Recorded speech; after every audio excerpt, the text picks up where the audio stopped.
no 31º dia da exposição bíblica Filipenses, a carta da alegria. O tema de hoje é experiências espirituais em Cristo. Filipenses capítulo 2, versículo de número 1. Diz o texto sagrado: portanto, se há algum conforto ou encorajamento, aqui poderia ser também muito bem traduzido, em Cristo, se há alguma consolação de amor, se há alguma comunhão no Espírito Santo, aqui no Espírito é o Santo, nosso Deus, se alguns entranháveis afetos e compaixões. Obrigado, ocupe o seu assento, sempre glorificando ao nosso Deus, porque Ele é digno de ser glorificado. Este versículo representa uma retórica poderosa empregada pelo apóstolo, servindo como um argumento de natureza espiritual e relacional para fundamentar seu apelo à unidade da igreja, por meio da humildade, conforme vemos nos versículos subsequentes, do 2 em diante, ali onde Paulo vai tratar da questão da unidade e por meio da humildade, tá certo? E ele vai dar um grande exemplo que é Cristo a respeito disso. Pois bem, esse texto nós vamos quadripartir ele, tá bom? Vamos trabalhar ele em 4 pontos. E o primeiro está aqui: portanto, se há algum conforto ou encorajamento em Cristo. A palavra, que é uma conjunção aqui, portanto, amarra o que Paulo está prestes a dizer aos versículos 27 ao 30. É uma conjunção inferencial e significa, em consequência do que acabei de dizer. E o que Paulo acabou de dizer dos versículos 27 ao 30 do capítulo 1? Vivei como cidadãos do céu, de acordo com o padrão de Deus, isto é, o evangelho de Cristo, a própria vida de Cristo. Estejam firmes na posição de crentes salvos, no mesmo Espírito, ou seja, o Espírito Santo com o seu poder que nos une, lutando juntos pela causa de Jesus, como uma só pessoa, e de modo algum fiquem amedrontados pelos adversários, porque é uma honra, um privilégio sofrer pelo nome de Jesus Cristo, o qual tanto Paulo quanto os filipenses estão sofrendo por causa deste nome, por causa do reino de Deus, ou seja, por causa do Senhor. E isso é uma evidência clara da salvação deles, que vem da parte do Senhor. E para retornar antes de tudo ao assunto da unidade, que ele trabalhou no versículo 27, que ele fala sendo uma só pessoa, estando no mesmo Espírito. Então, para retornar esse assunto da unidade, ele usa este argumento. O argumento é o conteúdo, tá certo? É o que se quer provar de algo. E esse argumento forte afirmativo de Paulo, ele quer dizer aqui nesse texto: visto que há conforto, encorajamento em Cristo, preparando os irmãos para este apelo à unidade. Então, quando aqui ele coloca se há algum conforto, encorajamento, esse se não é um condicional, pode ser que sim, pode ser que não, tá certo? Gerando uma dúvida. Então, esse se há algum não expressa dúvida aqui nesse contexto. É uma tática retórica para lembrar os filipenses das bênçãos e privilégios que eles já possuem em Cristo Jesus, usando essas realidades como a base inquestionável para o que ele pedirá. Antes de tudo, a unidade da igreja. Então, quando ele fala aqui desse encorajamento, dessa consolação, desta comunhão, desse entranháveis afetos e compaixões, quando ele está usando esse argumento aqui, tá certo? Ele está preparando os irmãos para o que ele vai pedir, o apelo que ele vai fazer àquela igreja, que é a questão da unidade. Então, como eles são um cidadão do céu e vivem assim, tá certo? Então, essas experiências espirituais, todos eles viveram em Cristo. E repito, tá certo? Não estou sendo redundante, mas estou sendo incisivo. Conforto, que é encorajamento e consolação, eles participaram de todas essas experiências espirituais. Então Paulo está dizendo, se vocês participaram dessas experiências espirituais, vocês não vão ter dificuldade de viver em unidade. É isso que ele está dizendo, tá certo? Então não vai ser difícil para esses irmãos serem um, viver nessa unidade que é do Espírito Santo, porque eles experimentaram, tiveram essas experiências espirituais com Jesus. A palavra conforto, que eu disse que pode ser muito bem traduzido por encorajamento, é uma palavra que tem uma gama variada de significados no grego. A palavra é paráclesis, que significa conforto, exortação, apelo, consolo, encorajamento. E aí vai do tradutor e o que ele acha melhor para o contexto traduzir. Por isso que você vai ver algumas traduções divergindo, porque a palavra tem vários significados, tá certo? Mas aqui nesse contexto significa ação de chamar alguém para o seu lado, para dar apoio, que é sustentabilidade, ajuda espiritual, socorrer alguém espiritualmente, e também para dar ânimo. Chama, então, quando ele diz aqui se há algum conforto ou encorajamento, é alguém que chamou a pessoa, chamou ela, chamou para o próximo de si, chamou ao lado dela, e ali então deu a esta pessoa apoio, ajuda e ânimo, tá certo? Em 2 Coríntios, capítulo de número 1, verso 4 e 5, a Bíblia fala algo tremendo aqui, ó. Aqui é Deus, ó, Deus que nos consola em toda a nossa tribulação. Não é em alguma, é todas as tribulações. Esse consolo é a mesma palavra que Paulo usa ali em Filipenses, paráclesis. Então esse Deus nos consola em toda a nossa tribulação, para que também, tem um propósito, ó, para que também possamos consolar os que estiverem em alguma tribulação. Como a consolação com que nós mesmos somos consolados de Deus, ou seja, Deus me consolou, e esse consolo de Deus me prepara para consolar outra pessoa. Você passou por um processo difícil, por uma tribulação, e aí Deus trouxe alívio para você, Deus deu ânimo para você, Deus te prestou assistência, ajuda, socorro, e aí você tem experiência para contar. Deus me socorreu, Deus me ajudou, Deus me sustentou.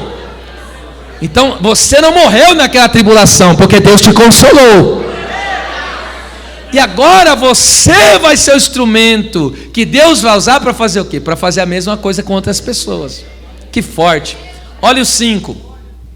Porque como as aflições de Cristo por causa dele são abundantes em nós. Fala a verdade. Quantas lutas a gente passa.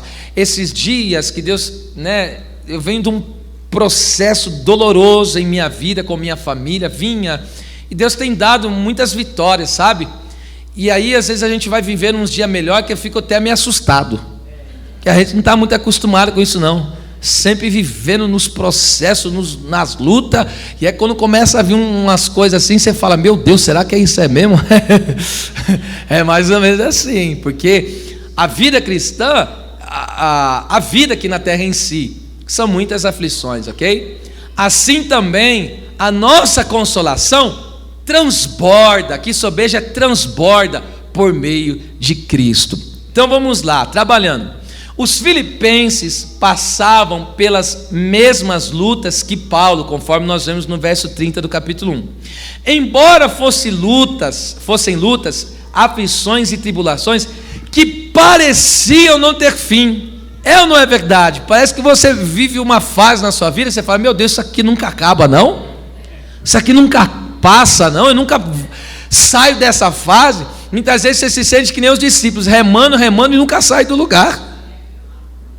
É porque eles remavam contra o vento. E quem rema contra o vento não sai do lugar, mas também cria músculos. Se você parar de remar, você vai para trás. Então não pense que você não está saindo do lugar. Deus está te dando bagagem espiritual. Aleluia. Então existem tribulações, aflições, lutas que parecem que nunca vão ter fim. Mas olha só, essas lutas, aflições, tribulações não podem tirá-los da posição firme do Evangelho de Cristo, porque eles são um cidadão do céu.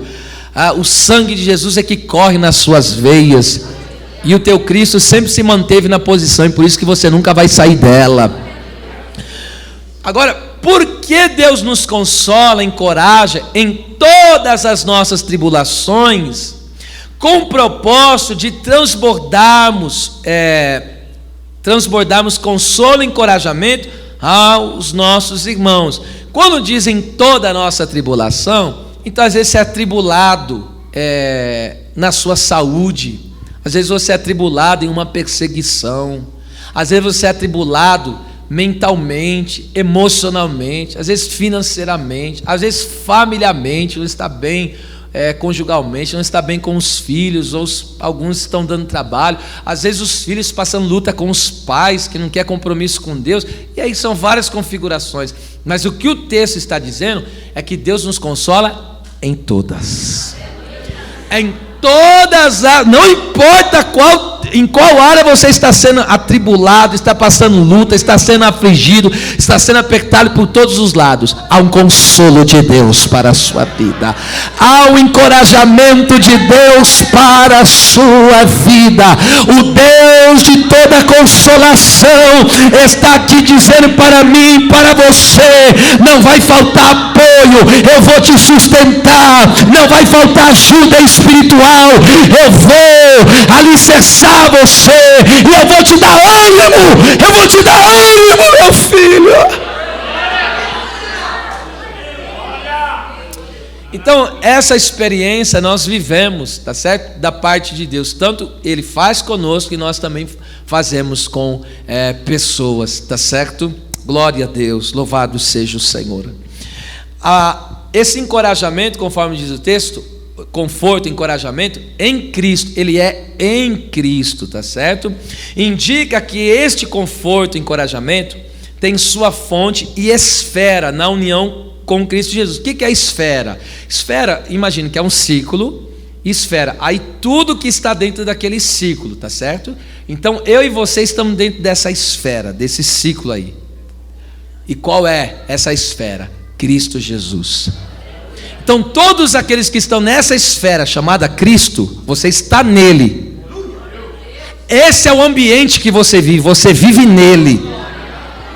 Nós não estamos em uma esfera, o planeta Terra, nós estamos numa esfera, é uma esfera isso, tá certo? E assim como nós estamos no planeta Terra, fisicamente falando, espiritualmente nós estamos aonde? Em Cristo Jesus. Essa é a esfera que nós vivemos, não tem como sair dele, aleluia. E aí é que está esse conforto e encorajamento, tá certo? Olha que coisa linda, segundo Tessalonicenses 2, 16 e 17. Olha que Paulo diz: e o próprio nosso Senhor Jesus Cristo, e o nosso Deus e Pai, que nos amou e em graça, olha lá, nos deu uma eterna consolação. É a mesma palavra, paráclisis. Então veja, não é um apoio, não é uma ajuda espiritual, não é um ânimo passageiro. O que ele está dizendo? É uma eterna consolação. É coisa eterna, não é passageira. Então vamos lá, verso 17: e console o vosso coração e vos conforte em toda boa palavra e obra, ou seja, a nossa maneira de viver, aquilo que falamos e fazemos. Perceba isso aqui comigo. O nosso consolo, conforto e encorajamento não é passageiro, é permanente, é eterno. Então, diante de todos os processos que você tem vivido, não vai te faltar consolo de Deus, não vai te faltar conforto, não vai te faltar encorajamento do céu. O Senhor Jesus não apenas nos encoraja em meio aos sofrimentos presentes que estamos vivendo hoje, mas também nos dá força e ânimo para avançar na batalha e viver do jeito que Deus quer, como um cidadão do céu. Louvado seja Deus. Você vai viver do jeito que Deus quer, do jeito que agrada a Deus. Você não vai recuar, você não vai retroceder, mas você vai adiante, você vai avançar. Essa luta, essa perseguição, essa tribulação, essa angústia, o que quer que seja que está te afligindo, não vai lhe deter. Há um Deus que te apoia, há um Deus que te ajuda, há um Deus que te dá ânimo.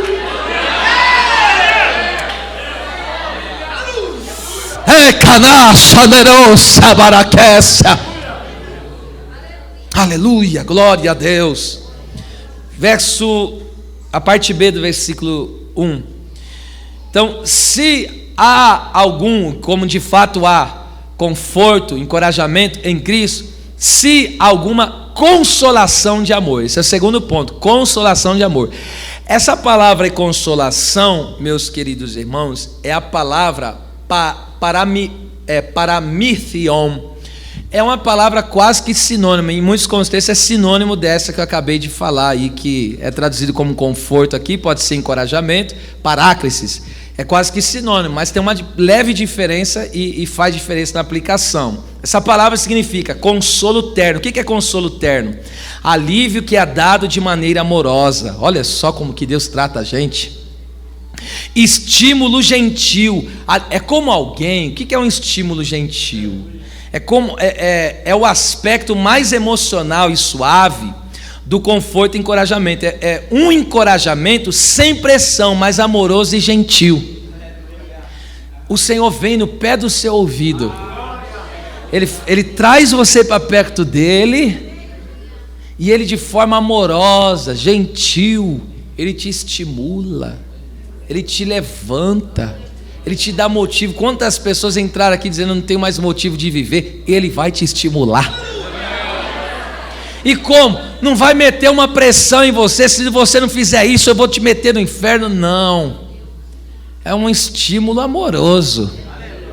Nesse contexto está assim, ok? Não que Deus não possa trabalhar do jeito que Ele quer. Ele é soberano e Ele trabalha de várias maneiras. Mas aqui nesse contexto é isso que quer dizer, tá certo? Nós vemos isso, essa palavra, o significado dessa palavra, nós vemos ela em 1 Tessalonicenses 2, 11 e 12. Olha o que Paulo fala para os de Tessalônica, que também viviam grandes lutas.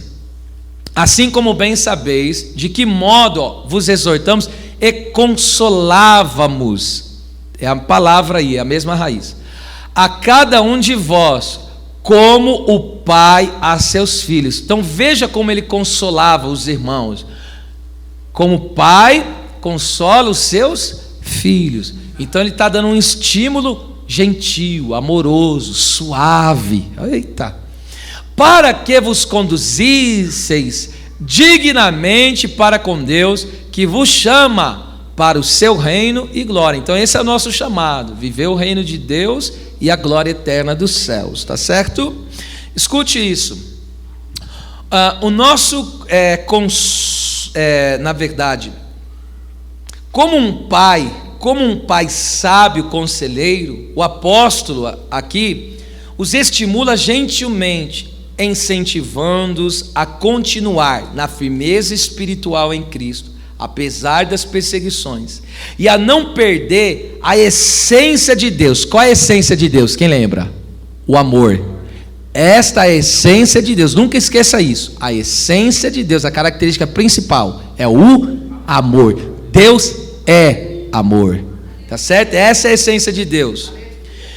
Então, veja só, eu repito, então como um pai conselheiro, o apóstolo os estimula gentilmente, incentivando-os a continuar na firmeza espiritual em Cristo, apesar das perseguições, e a não perder a essência de Deus, o amor, nem o chamado do Senhor à unidade da igreja, e ao propósito de glorificar a Cristo. Porque existem pessoas que no meio das provações, ele está com a cabeça tão cheia de luta, que ele fica meio traspassado, começa a ficar ríspido com as pessoas, começa a ficar mal-humorado, cheio de rancor, de ódio. E aqui, a nossa experiência de vida cristã, é que o cristão, ele não perde a essência de Deus, ele continua no amor. Muitas vezes ele engole um sapo, mas ele cospe uma pérola. Isso é vida cristã, ok? Isso é vida cristã. No decorrer da caminhada a gente erra muito até essa maturidade, mas é o que Deus está nos chamando a fazer aqui, tá certo? Então nós, apesar dessas dificuldades, Deus, das perseguições, Deus nos estimula a permanecer nesse amor. Você já viu um crente congregando sem amor? Ele faz de qualquer jeito. Você já viu um crente adorando a Deus sem amor? Você já viu um crente servindo sem amor? Então não deixe que as lutas tiram. Aí você pega, também estou nessa luta mesmo, aí faz de qualquer jeito. Aí não quer mais dar glória a Deus, não quer mais falar em línguas, não quer mais profetizar. Perca a essência não, filho. Perca a essência. É como que, sabe aquela pessoa que está já por aqui da vida e sai metendo o pé em tudo, para mim nada mais importa? Não, está errado isso aí, não perca a essência não. E o Senhor vem no pé do teu ouvido hoje e te incentiva, te estimula gentilmente a você não perder esse amor, e nem muito menos perder o chamado à unidade da igreja, porque a pessoa vai passando prova em casa, prova daqui, prova dali, aí fala, também cada um que se vira, eu vou cuidar da minha vida, abandona os irmãos, abandona a fé. Não, meu querido, não perca isso não, e nem perca o propósito de glorificar a Cristo. Você não pode esquecer, e nós vamos falar mais isso adiante, que o propósito final da vida cristã é glorificar a Deus, é glorificar a Cristo. Todo o nosso viver, quem nós somos, o que fazemos e falamos, tem que resultar em uma coisa: a glória de Deus. Então, quando você busca em ter um casamento bem sucedido, qual é o propósito final do casamento bem sucedido? Que glorifique a Deus. Quando você quer ver filhos na casa de Deus, filhos crentes, filhos fiéis, filhos cheios do Espírito Santo, para que você quer isso? Para que as pessoas olhem para a sua família, para os seus filhos e digam: glória a Deus, os filhos deles são uma bênção. Quando você quer ter uma vida próspera, financeira, bem-sucedida, aí você pegou, né? Então tudo que você faz, tem que resultar no quê? A glória de Deus. Diga: minha vida é um palco para a glória de Deus.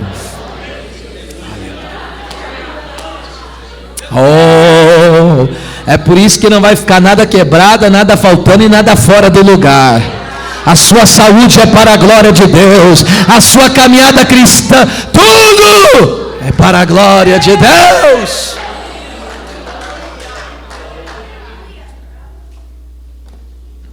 Deus usa pessoas para trazer consolo, alívio, dado de maneira amorosa. É gostoso, não é? Ser assim, estimulado gentilmente, pessoas trazendo alívio aos nossos corações, né? Esse consolo terno, que eu já disse, é um alívio que é dado de maneira amorosa. Isso é bom demais, irmão.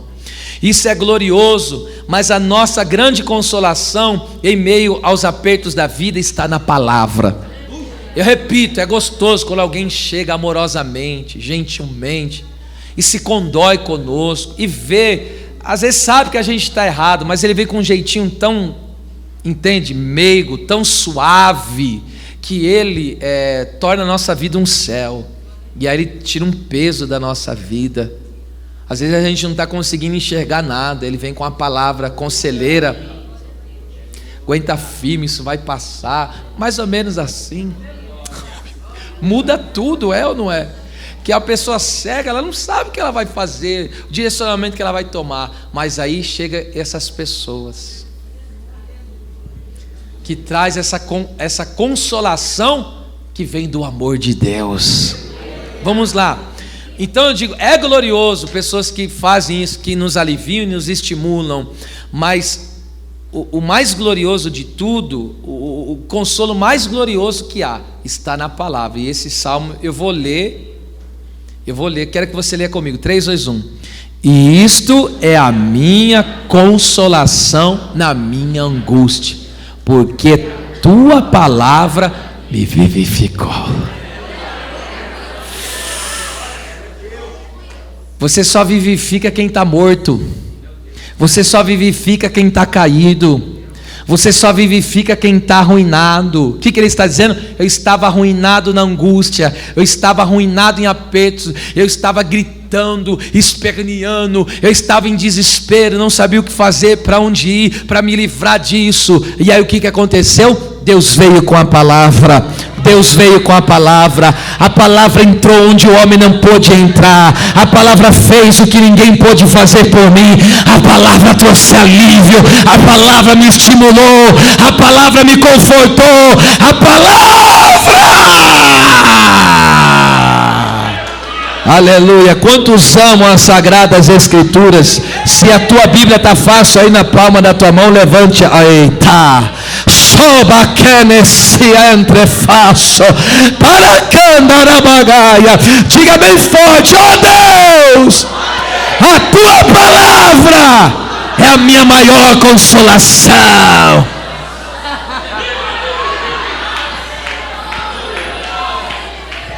Aleluia, aleluia. A palavra vai te fazer gozar espiritualmente, desfrutar de um bem-estar celestial nesta noite. Deus vai trazer alívio para a tua dor, Deus vai trazer consolo meigo para a tua alma, e Ele está dizendo: eu vou te tirar desse aperto, eu vou te tirar dessa luta, eu vou te tirar dessa prova, eu vou te tirar desse sofrimento. Anacalassai.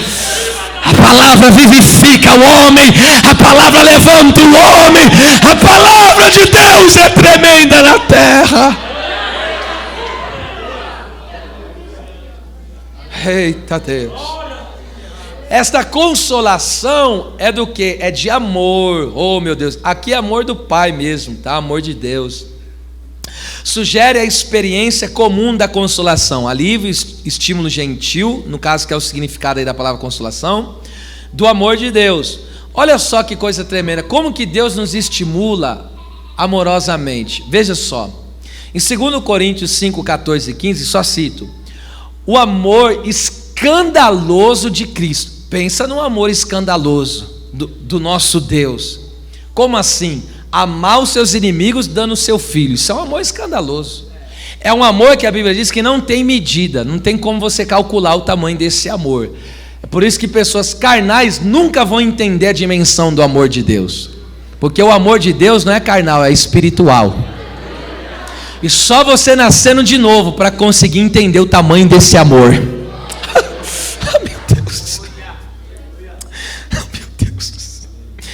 Esse amor escandaloso do Senhor por nós nos incentiva a viver para Ele. Eu repito o versículo, 2 Coríntios 5, 14 e 15 fala: somos pressionados por esse amor. E quando ele fala pressionado, é apertado por todos os lados. Ele falou: o amor de Cristo nos constrange, nos aperta de tal maneira, quando eu olho para Cristo morrendo e vivendo por mim, ele falou: eu não tenho outra coisa a não ser fazer, eu sou estimulado a viver para Ele, porque é um amor que me constrange, que me aperta. Veja só que coisa fantástica essa, não? O amor de Deus, conforme já citei, e aí João 3,16, Deus amou o mundo de tal maneira, dado em abundância por meio de Cristo, porque Jesus falou: ninguém tem maior amor do que esse de alguém dar a sua própria vida, e derramado em nossos corações pelo Espírito Santo. Romanos 5,5, e o amor de Deus foi derramado em nossos corações pelo Espírito Santo. Olha que ligação do Pai, do Filho e do Espírito Santo tremenda. Eu sou impactado com a doutrina da Trindade, ou seja, como Deus se revela a nós, o nosso Deus. O amor é dado pelo Pai. Deus amou o mundo de tal maneira que deu. Só que esse amor que é dado pelo Pai vem por meio de quem? De Jesus, porque Ele é a manifestação desse amor. Mas quem que derrama esse amor no nosso coração? O Espírito Santo. Isso é violento demais. Aí escute isso aqui, olha que coisa linda. Então esse amor dado, esse amor de Deus dado em abundância por meio de Cristo e derramado em nossos corações pelo Espírito Santo, nos leva a manifestar esse amor mutuamente entre os irmãos, tá certo? Então veja só, o amor com que eu fui amado de Deus, agora esse amor está em mim. Então por esse amor de Deus estar em mim, eu passo a manifestar na vida dos meus irmãos. Eu digo glória a Deus. Filemão, capítulo único, verso 7. Leia comigo. Tive grande gozo e consolação do teu amor, porque por ti, ó irmão, o coração dos santos foi reanimado. Sabe o que significa reanimado? Significa revigorado, reavivado. Então, o amor de Deus manifestado através de nós ao próximo é um grande alívio, estímulo e encorajamento que revigora a vida da pessoa, reaviva a vida da pessoa. Champlin, um escritor Champlin, disse assim: um homem se parece mais com Deus quando vive para os outros. Eu repito, um homem se parece mais com Deus quando vive para os outros. Que possamos consolar, isto é, trazer alívio e estímulo do amor de Deus, perdoando, intercedendo, ajudando e etc. Por isso que eu digo que o amor da vida cristã, ele não é teoria, é prática. Eu amo. Então o que eu faço? Qual é a prática? Qual é a demonstração que eu dou do amor de Deus? O que Deus fez por nós? Deus me serviu, Deus deu a vida por mim, Deus me curou, Deus me alimentou. Então tudo que Deus fez comigo é essa experiência que eu tenho com Deus. O que eu tenho que fazer? Agora passar essa experiência para frente. Aleluia! Cristo não aliviou as pessoas? Cristo não consolou as pessoas? Aleluia! Cristo não falou o coração, a alma profundamente das pessoas? É isso que nós devemos fazer. Por isso que eu digo, não cabe na vida cristã teoria. Teoria não tem nada a ver com a vida cristã. A vida cristã é prática. Eu amo, ok. É mais ou menos assim, ó. Tem pai que diz: eu amo meus filhos, mas não faz nada pelos filhos, não educa eles, não ensina disciplina para eles, não ora por eles. Isso não é amor. Tem filho que diz assim: eu amo meus pais, mas nunca faz o que os pais pedem. Que amor que é esse? Então eu estou falando aqui para vocês entenderem o que a Bíblia chama de verdadeiro amor. Amor tem que ter uma prática. Eu não posso dizer que amo o meu irmão se eu nunca pelo menos orei por ele. Eu não posso dizer que eu amo. Esse amor não existe, ok? Agora, se eu já estendi a mão para ele, se eu já orei por ele, se eu já fiz alguma coisa em benefício dele, o que eu fiz? Eu demonstrei o amor de Deus que eu tenho pela vida dele. Aleluia! Como é bom viver num ambiente como esse, não? Esse Filemão aqui, veja, olha lá, do teu amor. Então Paulo está dizendo: eu tive esse alívio, eu tive verdadeiramente esse estímulo quando eu vi o que? A manifestação do seu amor, você ajudando os outros irmãos, você estendendo a mão para os outros irmãos. Isso é coisa tremenda. É por isso que tem que haver no nosso meio perdão. Não foi a primeira pessoa que errou com você, nem vai ser a última. Outras pessoas vão errar com você. E às vezes pode ser até o teu pastor que pode errar com você, que ele não é perfeito também. E aí o que faz? Perdoa. As ovelhas erram com o pastor, nossa, direto. E o que ele faz? Perdoa. Não é verdade? Irmão, quanta gente já me deixou falando, quanta gente já me deu a porta com a cara. Se você fosse levar isso em consideração e sem merecer, querendo ajudar a alma da pessoa, eu perdoo, libero, tá tudo certo. Importante que ele seja restaurada. E a gente continua orando ainda pela essa alma, buscando pela essa vida, tá certo? Então isso tem que haver no meio da igreja do Senhor, essa experiência de amor. É o que eu disse: ajuda, perdoa, estende a mão, ora, faz alguma coisa aí, viu? Aleluia. Terceiro ponto, verso 1, a parte C. Se há alguma comunhão no Espírito, essa comunhão é do Espírito Santo, tá certo? Então vamos lá, comunhão com o Espírito Santo. A palavra comunhão é koinonia, que significa participação, parceria, relação, intimidade. Irmão, é a experiência compartilhada da habitação. Quem é a casa do Espírito aí? Quem tem certeza que o Espírito mora em você, habita em você? Então, nós compartilhamos da habitação do Espírito e da própria presença do Espírito Santo se movendo na nossa vida, que nos une em um só corpo. Por que nós somos um só em Cristo? Por que nós somos o corpo de Cristo? Porque o Espírito habita em nós, porque a presença do Espírito está em nós, porque nós andamos em parceria com o Espírito Santo. Aleluia! Isso é tão maravilhoso, que o crente que está em parceria, olha que lindo, parceria andar lado a lado.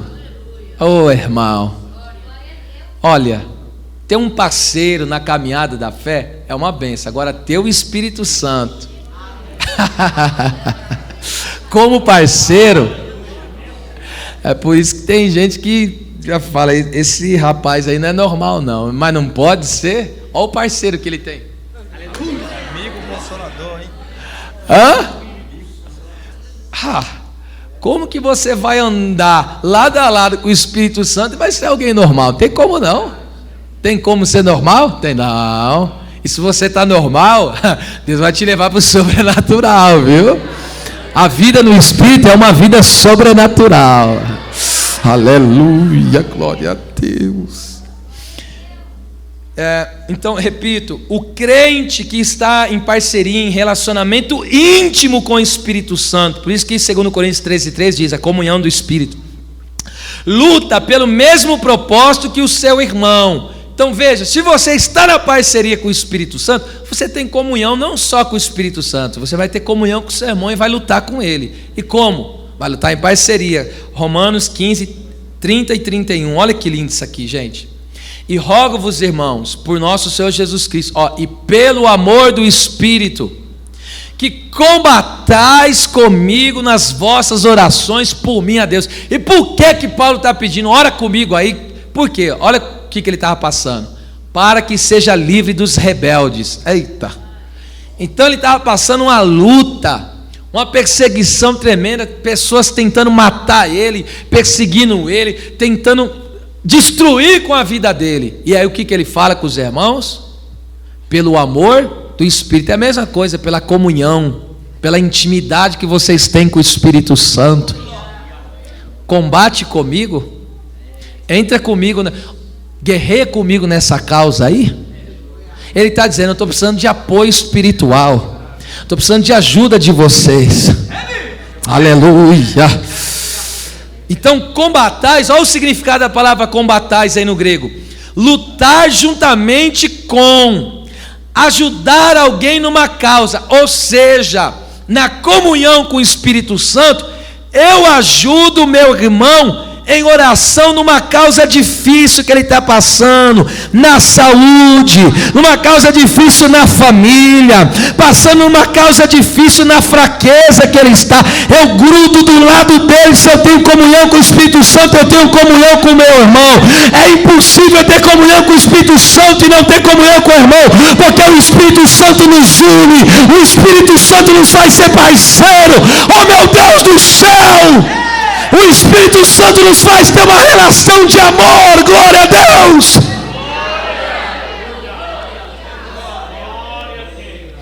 E agora, eu repito, na comunhão com o Espírito Santo, eu ajudo o meu irmão em oração numa causa difícil, qualquer que seja ela, e luto junto com ele na causa de Cristo. Como assim? Pego na mão dele e digo, vamos buscar as almas. Pego na mão dele e digo, vamos trabalhar para o crescimento da obra, para a edificação da igreja, e vamos trabalhar para que o nome de Deus seja glorificado na nossa vida.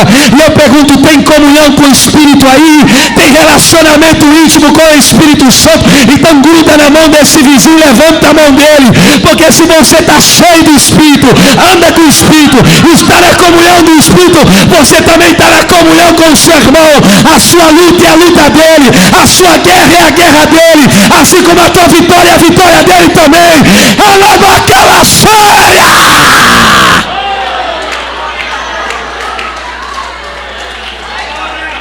Aleluia! Às vezes alguém pede auxílio. Eu já vivi isso, alguém me pedia auxílio e eu não saber o que fazer. Não saber o que fazer. Já usei todos os recursos que eu tinha. Falei, meu Deus, e agora? O que fazer? Aí é lutar com ele. Pegar e falar, vou pegar a tua causa. A tua causa agora é minha também. Você não vai levar esse peso sozinho, vou te ajudar. Vou lutar com você. Eu não sei qual é o problema rebelde que está querendo te destruir. Eu não sei qual é o problema rebelde que está querendo acabar com você. Mas você tem um parceiro nessa batalha. Você tem um parceiro nessa luta. E eu digo em alto e bom som: você não vai se perder. Nós não vamos abrir mão de ninguém. Por quê? Porque estamos em uma parceria. Nós estamos em comunhão. Glória a Deus. Que coisa linda, viu? Parte final, vamos lá.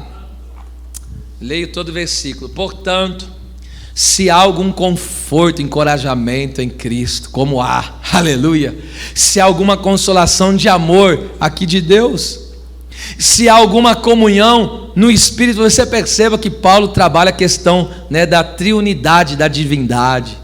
Se há alguns entranháveis afetos e compaixões. Nós vamos encerrar aqui agora. A palavra entranháveis afetos é uma só palavra no grego, splanchinon, que significa entranhas, vísceras, as partes internas, afeto interior.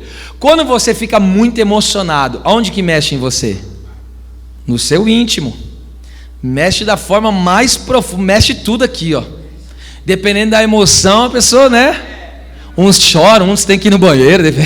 Aí depende, por isso que é visceral, né? É realmente. Tá certo? E Paulo está dizendo, olha o que Paulo está dizendo.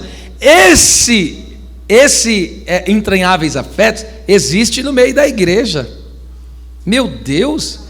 Refere-se a afeições internas, sentimento profundo, enraizado, que toca no mais íntimo da alma da pessoa, ou a morada dos sentimentos de ternura. Que lindo! Sabe onde esta palavra é vista? Eu vou te ajudar com um exemplo. Lá em Gênesis 43:30. Você sabe que o José foi traído pelos seus irmãos, vendido para o Egito, em resumo. E aí passou-se muitos anos, ele longe da casa do pai, longe dos irmãos. E tinha um irmão que era o irmão da mesma mãe e mesmo pai, no caso, que era o Benjamim, o irmão de José. Aleluia. E aí depois de tantos anos,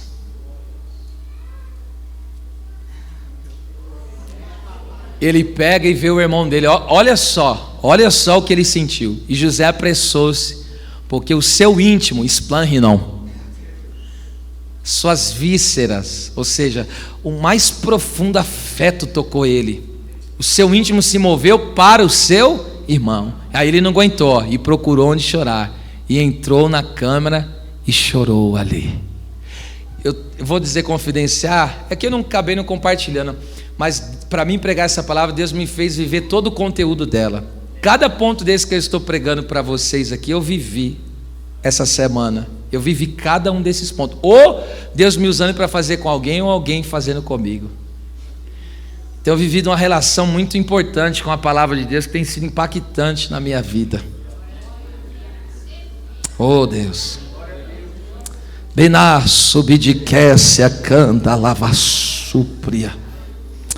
Oh minência cobre faço que nerrécia.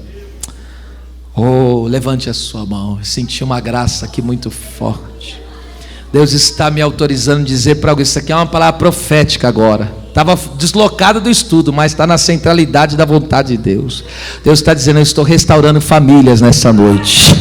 Sobre a candarabagaia, que estava longe, Deus vai trazer para perto. Sentimentos que estavam feridos, Deus vai tratar, Deus vai sarar.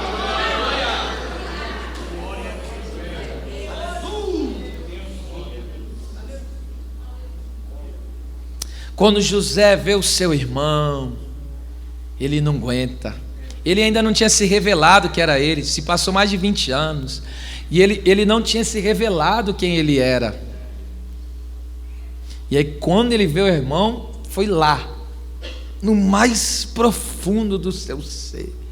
E ele foi movido nesse toque profundo na alma. Agora veja, este sentimento profundo que toca o mais íntimo da alma fez José fazer o que pelo seu irmão? Veja, ele tem um entranhável afeto pelo seu irmão, ele tem um profundo sentimento de amor pelo seu irmão que toca no mais íntimo do seu ser, tá certo?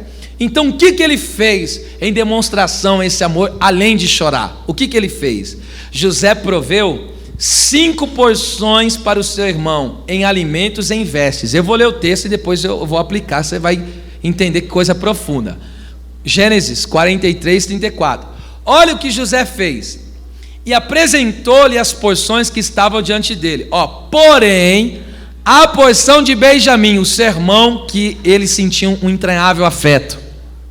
O seu irmão, que ele tinha um sentimento profundo de amor por esse irmão. O que ele fez por ele? E porém, a porção de Benjamim era 5 vezes maior do que qualquer deles. Por que ele deu 5 porções para o seu irmão? E ele não só deu 5 porções de alimento. Olha o que ele fez. 45, 22 ainda de Gênesis. A todos lhes deu, a cada um, mudas de vestes, mas a Benjamim deu 300 peças de prata e 5 mudas de vestes. Aí vem a pergunta, por que 5 vezes maior a porção do alimento, e por que deu 5 vezes mais vestes para ele? Aqui há uma aplicação muito profunda, porque Gênesis 45, 6 nos responde. Sabe por quê? Porque ainda faltavam 5 anos de escassez. Veja, 45, 6 de Gênesis.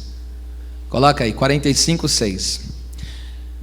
José, agora movido no seu íntimo pelo seu irmão, dá 5 porções de alimento e 5 mudas de vestes. Por quê? Olha lá, está a resposta aqui. Porque já houve 2 anos de fome no meio da terra, e ainda restam 5 anos em que não haverá lavoura e nem cega, ou seja, não vai estar nem semeadura e nem colheita, a terra vai estar na escassez. Agora veja, porque José, aleluia, tinha um sentimento profundo pelo seu irmão, que tocava no mais íntimo da sua alma, sentimento de ternura pelo seu irmão. O que ele fez? A terra vai passar na seca, mas eu tenho condição, vou te alimentar. Mas eu tenho condição, eu vou prover para você. Ou seja, os entranháveis afetos uns pelos outros nos movem a servir às necessidades materiais e espirituais dos irmãos. Por que eu digo espirituais? 5 vestes, isso fala dos 5 ministérios, e deu uns para apóstolos, para profetas, para evangelistas, para pastores e para mestres. Quando ele dá 5 porções de alimento, o que José estava dizendo? Já que eu tenho um sentimento profundo por você, eu vou servir você nas suas necessidades. Você não vai passar essa seca, essa escassez assim, não vai ser derrotado por ela, porque Deus me colocou aqui para te ministrar, para servir você, e eu vou ministrar espiritualmente em você também, Benjamim. Ministre ao seu irmão o dom que Deus te deu. Cada um recebeu um dom. Qual é o seu dom? Qual é o seu talento? Qual é a capacidade que Deus te deu? Ministre ao seu irmão. Aleluia, ministre a ele. Nós somos chamados para isso. E isso, agora imagine um ambiente desse, de uma igreja que tem conforto e encorajamento, uma igreja que tem consolação de amor, uma igreja que tem comunhão do Espírito Santo, e uma igreja que tem sentimento mais profundo no ser pelo seu irmão. Olha o tipo de igreja que Deus quer. Isso é profundo, viu? Este é o ambiente que Deus está criando aqui nesta casa. Não, eu vou repetir porque parece que alguém não entendeu. Este é o ambiente que Deus está criando aqui nesta igreja. Por quê? Porque essa é a nossa experiência com Jesus. Porque José é um tipo de Cristo, ok? E esse Benjamim aí é um tipo de nós todos, qual somos alcançados por Cristo. Então Cristo fez isso por nós, e agora também, como eu digo, essa experiência que nós vemos com Cristo, nós devemos assim também nos mover pelos nossos irmãos intimamente. Irmão, que Deus coloque esse profundo sentimento nobre no nosso interior. Já pensou como é gostoso você verdadeiramente sentir um sentimento tão puro, tão profundo desse pela vida do seu irmão? Aí eu digo para você, onde está o egoísmo aí? Não aparece. Onde está a arrogância da vida aí? Some. Então nunca se esqueça, o meu irmão é meu problema também. Nunca se esqueça disso. Quando Deus apareceu para Caim e falou: cadê o seu irmão? Ele falou: eu sou cuidador do meu irmão. Ele tinha que dizer: não, eu sou o cuidador do meu irmão. Que nós não devemos ser uma geração Caim, assassinos de irmãos, invejando os irmãos e tentando liquidá-los, para ver se a nossa lâmpada é projetada. Mas que nós devemos ter um sentimento nobre e profundo que toca a alma. E esse sentimento nobre nos faz servir as necessidades deles e ministrar espiritualmente. Aleluia. Aleluia. Coloque a mão no céu, mas não canse de fazer isso não. Aleluia. E diga: em nome de Jesus, receba agora o que a sua necessidade está pedindo. É profético, é profético, é profético isso, é profético. Glória a Deus, glória a Deus. Oh meu Deus do céu. Entranháveis afetos e compaixões. Que lindo. É como se esses entranháveis afetos fosse a raiz, e agora essas compaixões fosse o fruto. É mais ou menos isso. No original significa, vamos lá, a palavra aí compaixões é oiktirmos no grego, significa manifestações de piedade. O que é manifestações de piedade? É misericórdia em relação ao sofrimento alheio. É quando você olha o seu irmão passando naquela miséria de luta, você pega ele, põe ele no seu coração e ama ele. É mais ou menos isso. É compaixão e misericórdia. Por isso algumas traduções vão colocar misericórdias e assim por diante. Refere-se a uma manifestação ativa, não é passiva, ficar esperando. É uma manifestação ativa, você vai para cima, você faz, de bondade ou um desejo de aliviar o sofrimento de quem passa por dificuldades. Às vezes vem ou não vem o nosso conhecimento, ou a pessoa está passando tal coisa, aí você fica sabendo, o que é isso? Você tem compaixão da pessoa, e você quer fazer alguma coisa para quê? Para socorrer ele, para socorrer ela. Às vezes você sabe que a pessoa está lá apurada, está com dívida, e você fala: pô, eu não tenho tudo, mas alguma coisa eu vou fazer.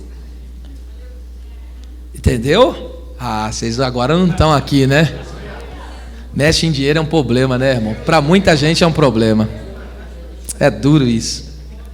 Por isso que eu dei esse exemplo. É para Deus ir quebrando essas avarezas. Vamos lá. Escute. Essa compaixão, essa misericórdia, faz parte do caráter de Deus. Porque em 2 Coríntios 1,3 diz que Ele é o Pai das misericórdias. Ele é o Pai das compaixões. Eita Deus. Se Ele é o Pai das manifestações de piedade, se Ele é o Pai, aleluia, que pega o miserável, põe no coração, traz, aleluia, socorro, alívio, se Ele é o Pai, é porque Ele inventou isso, foi porque Ele criou, melhor dizendo, foi porque Ele criou. A compaixão foi criada por Deus. Foi Deus que criou a compaixão. E aí então, se essa compaixão, essa misericórdia, faz parte do caráter de Deus, e somos ordenados a ser compassivos, misericordiosos. Lucas 6,36 diz: sede, ali é ordem, é mandamento, então é um mandamento para nós: sejam misericordiosos, compassivos, como o vosso Pai é misericordioso, como Ele é compassivo. a misericórdia, essa compaixão, é a nova roupagem do salvo. Está escrito em Colossenses 3,12. Ele traça uma lista, né, de várias virtudes ali, mas ele diz: se revistam como eleitos, como escolhidos de Deus. E uma da roupagem é compaixão. Todo salvo, ele está vestido de compaixão. Ele tem essa roupagem. Eita! Aleluia! Diga, isso é pedagogia, com a mão direita levantada. Diga: o meu Pai é misericordioso e me chama a ser misericordioso. Esta roupagem espiritual está na minha vida. Amém? Glória a Deus. Vamos ver na prática. Olha como que Deus é compassivo. Depois a gente vê na prática o que é ser compassivo, ser misericordioso com alguém. Vamos na prática depois.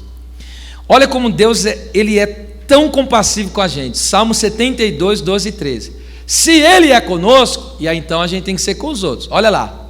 Porque Ele, Deus, livrará ao necessitado quando clamar. Quer ser livre na necessidade? Clame. Quer ser livre no meio dos apertos? Clame. Quer ser livre dessa luta que você anda? Clame. Por que você não está orando?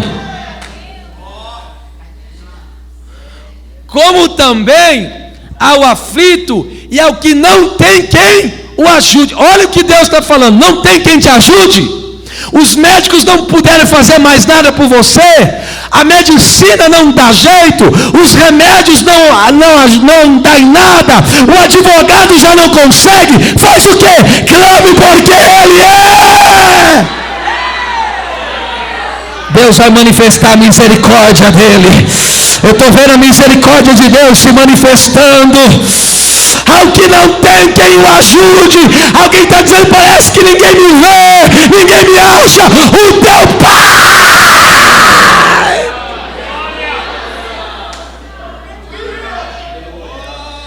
Às vezes não é que as pessoas nos abandonaram, é que às vezes a luta que a gente está, ninguém pode fazer nada por nós, é nós e papai. Aí a gente fala: me abandonaram, me esqueceram, me deixaram. Foi não, filho? Foi não. É que chegou agora uma situação que ninguém pode fazer mais nada. E aí o que você faz? Clama. Fala: Deus, seja compassivo comigo. Aí você vai orar: Pai, Tu és o Pai da compassividade, Tu és o Pai das misericórdias. Socorre, socorre. Verso 13, estou encerrando. 13, querido. Compadece-a do pobre, do aflito. Olha lá, Ele que se compadece de nós. Quando diz compadece-a do pobre, o que é o pobre? O que não tem recurso nenhum. Fala a verdade. E o que eu estou dizendo aqui não é simplesmente, não está falando de pobreza material apenas. Está falando de pobreza em todos os sentidos. Um exemplo: Jairo, ele era um homem rico, ele era um homem de status, de posição, mas ele era pobre e aflito no sentido de que a filha dele morreu. Quem é que pode socorrer ele? Quem é que pode socorrer ele? Não tem ninguém. Então ele é pobre, porque ele não tem recurso espiritual para livrar ele daquela situação. Mas quem que ele foi clamar? Jesus. Vai até lá em casa, põe a mão nela. Olha lá, Deus está pondo a mão em alguém que você pediu. Oh, meu Deus. Põe a mão nela. Eu vou falar de novo. Jesus está colocando a mão em quem você tem pedido. Põe a mão nela para que ela sare e viva. Vai ter cura, vai ter salvação, vai ter libertação. Emana canta labacomine que faça labracaia. Deus vai te socorrer. Deus vai te socorrer, necessitado. Deus vai te socorrer. Não tenho recurso, não tenho o que fazer. Acabou-se todas as minhas expectativas. Lá vem Ele. Lá vem o Pai. Lá vem o Pai. O Pai está vindo aí. O papai está vindo aí. O que te socorre Ele está trazendo nas mãos dEle. Ele veio aplicar azeite e vinho nas tuas feridas hoje.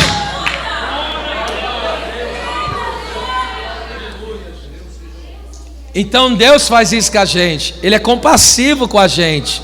Ah, meu Deus. Agora, Ele que é compassivo, Deus que é compassivo conosco, Ele nos ensina a sermos compassivos, misericordiosos com os nossos irmãos. E eu encerro aqui. 2 Crônicas 28:15. Olha lá. E os homens que foram apontados por seus nomes se levantaram, e tomaram os presos. Veja só, preso, alguém que não consegue sair da situação. Olha o que fizeram com ele. Vestiram do despojo a todos os que dentre eles estavam nus. Vergonha. A pessoa que fica nua publicamente, ela passa o quê? Vergonha. Olha lá. E os vestiram e os calçaram. Você já parou a caminhar no meio dos pedregulhos, machuca o pé, né? Mas alguém colocou calçado. E lhes deram de comer e de beber e os ungiram. E a todos os que estavam fracos levaram sobre os jumentos e os levaram a Jericó, a cidade das palmeiras, a seus irmãos. Ou seja, aqui eu explico para você o que esse texto está dizendo. Esse texto está dizendo o quê? Israel, o lado norte, nesse tempo Israel, a nação estava dividida em reino sul e reino norte. Então Israel, lá do norte, que a sua capital era Samaria, foi compassivo, misericordioso com Judá, o seu irmão, lá do sul, que a capital era Jerusalém. O que eles fizeram? Deram-lhe provisões materiais, vestiram eles.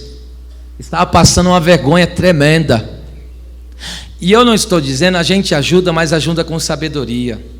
Eu não estou dizendo que a gente tem que ajudar aquela pessoa que acostumou a viver encostado, que não quer trabalhar, que é preguiçoso. Eu não estou falando desses aí não, filho. Esses aí não tem que ajudar não, ele tem que tomar vergonha na cara.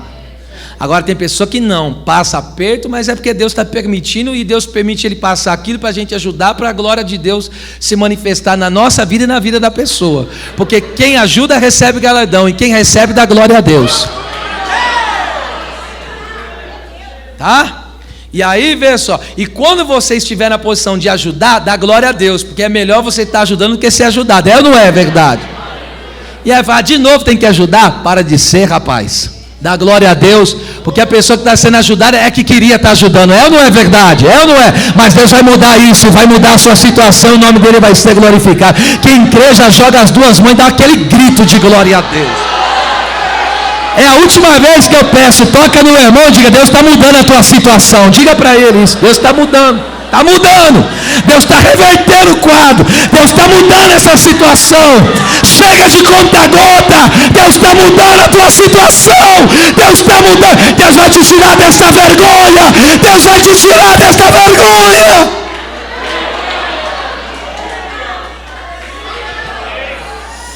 Eita, eu estou sentindo tanta graça aqui, gente.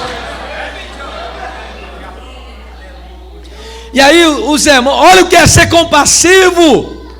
Eles foram lá, vestiram os irmãos, tiraram os irmãos da vergonha. O que mais? Calçaram os pés dele. O que é isso? O irmão facilitou a caminhada, fortaleceu a caminhada. Às vezes o pé do irmão está machucado, ele não consegue caminhar. E aí o que faz? Coloca um calçado nele lá, um apoio espiritual no pé dele lá. Fala, bora rapaz, bora minha irmã, aleluia. Seja compassivo, sofra junto com ele, mas tome a dor dele e faz alguma coisa para aliviar isso aí.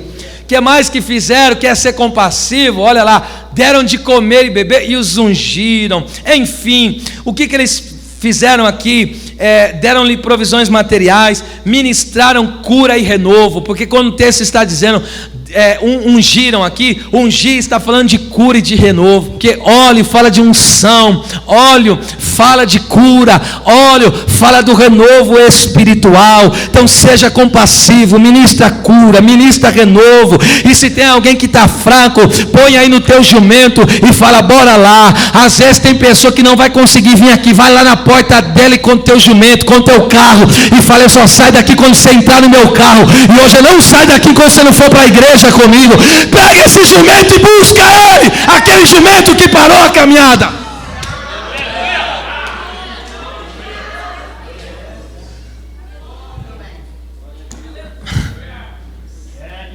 Pega ele, fala, eu só saio daqui quando você entrar nesse carro hoje.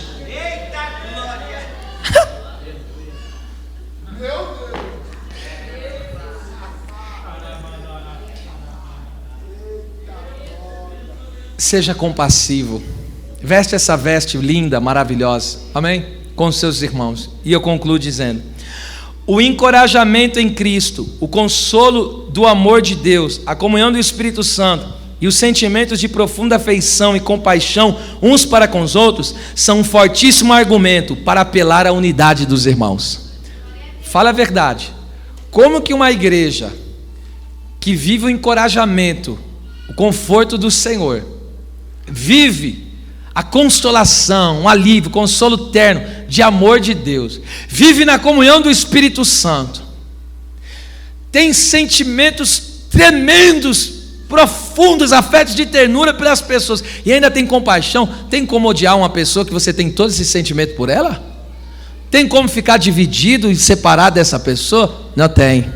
Então esse é o argumento que Paulo diz, já que tem tudo isso, vamos ser unidos. Vamos estar nessa unidade aí, tá certo? As palmas louvem ao Senhor.